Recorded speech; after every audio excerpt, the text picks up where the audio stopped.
నిమిషం. సురేష్ గారు ఓకే దీని మీద ఒకటే అసాంఘిక కార్యక్రమాలు పాల్పడే వారిని వదిలేసి ఈ మాదిరిగా సార్ ఒక్క నిమిషం సురేష్ గారు మీరు దాని మీద మీరు ప్రతిపక్షంగా వాటి మీద పోరాటం చేయాల్సిందే. ఇలాంటి జరిగినప్పుడు మీ పోరాటం ఆ దిశగా చేయాల్సిందే. ఈ 63 మంది 16 కేసుల్లో 63 మంది అరెస్ట్ అయినటువంటి చాలా మంది యువకులు ఉన్నారు, చాలా మంది విద్యార్థులు ఉన్నారు. సో ఇది ఇలాగే గందరగోళ పరిస్థితులు వస్తాయి. ఇక్కడ సురేష్ గారు ఒకటి ఇలాంటి వాటిని ఒకటి ఈ రోజు మన డిబేట్ చెప్పండి.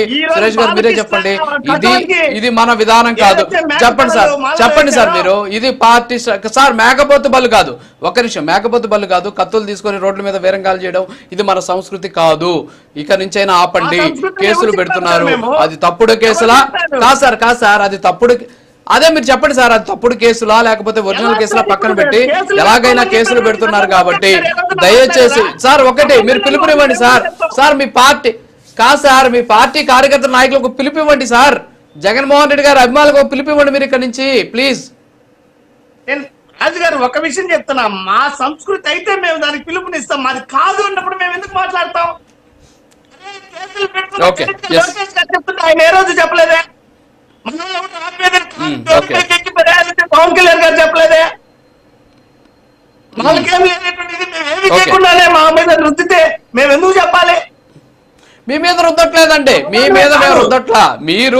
మీరు విషయం చెప్తానండి, మీరు అక్కడ ఉన్నటువంటి యువకులు, యువరక్తంతో ఉన్నటువంటి పిల్లలు, వాళ్ళు ఇవన్నీ కూడా ఇన్స్పిరేషన్ గా తీసుకొని అంటే ఆకర్షితులై సోషల్ మీడియాకే మనం ఆకర్షితులు అవుతున్నాం.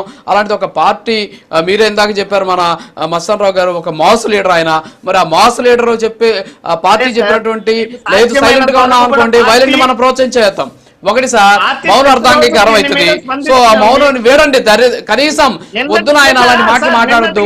ఇలాంటి మాటలు మాట్లాడితే తప్పుడు కేసులు పెడుతున్నారు. రప్పా అనే పదాన్ని పక్కన పెట్టేయండి.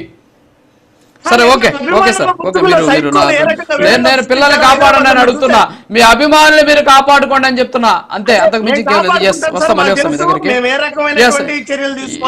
అవునవును చాలా మంది బాధలు పడుతున్నారు సార్ సురేష్ గారు ఒకసారి వెళ్ళి చూడండి ఆ పిల్లల పరిస్థితి ఒకసారి చూడండి, ఏం కాపాడుతున్నారు అనేది మీరు ఒకసారి చూడండి. మనం దాని గురించి మళ్ళీ మాట్లాడతాం. విజయకిరణ్ గారు గుడ్ మార్నింగ్. సార్ చాలా ఉన్నాయి, అవన్నీ మాట్లాడితే చాలా ఉంటాయి. సురేష్ గారు ఒక నిమిషం, అవన్నీ మాట్లాడితే చాలా ఉంటాయి. విజయకిరణ్ గారు గుడ్ మార్నింగ్, ఒక నిమిషం ప్లీజ్. అంటే మీరు కత్తులు తీసుకొని రోడ్ల మీద కాదు ఆ విజువల్ చూడండి. కాదండి ఆ రోడ్ల మీద చూడండి ఒకసారి. కత్తులు తీసుకొని వీరంగం చేయడం అది సంస్కృతి అవుతుందా? అది తప్పుడు కేసులు అవుతాయా? వద్దు, ఇలా చేస్తే తప్పు అని మీరు ప్రెస్ మీట్లు పెడితేనే మీరు సార్ మీరు దగ్గరలో ఉన్నటువంటి మీకు దగ్గరలో ఉన్న ప్రెస్ క్లబ్ లో జనసేన నాయకులు ఆఫ్టర్ ఆల్ ఒక ప్రెస్ మీట్ పెడితే పోయి అరెస్ట్ చేశారు మీరు.